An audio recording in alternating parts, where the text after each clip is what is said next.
Hi అందరూ, ఈరోజు మీకైతే ఒక రెసిపీ అయితే చెప్తా, వచ్చేయండి. ఫస్ట్ ఇడ్లీ రుబ్బులో ఆనియన్స్ ఈ విధంగా కట్ చేసుకొని పెట్టుకోవాలి.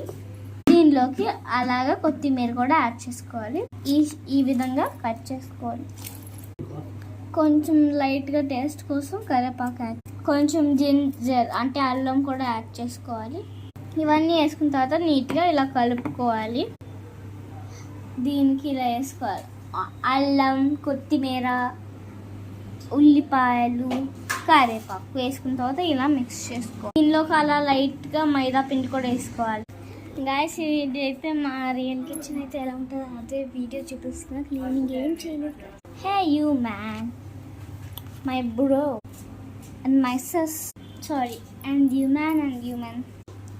ఇక్కడ మళ్ళీ ఆనియన్స్ వేసి ఇలా గట్టిగా వచ్చేటట్టు పిండిని కలుపుకోవాలి. నేను పైన మళ్ళీ ఆనియన్స్గా టాపింగ్స్గా ఉంటాయని చెప్పేసి కొంచెం బాగుండాలని వేసుకున్నాను ఆనియన్స్.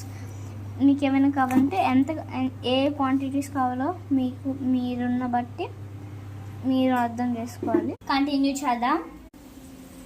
ఇలా అవి వేసుకొని ఆ పిండిని కలుపుకొని ఇలా దీన్ని వేసేసుకొని ఆయిల్లో వేసేసుకొని తీసేసుకోవడం. ఈ షేడ్లో రావాలి గైస్. కొంచెం గోల్డెన్ బ్రౌన్ వస్తే చాలు. ఇదిగోండి, ఇక్కడ గోల్డ్ ఉంది, ఇక్కడ బ్రౌన్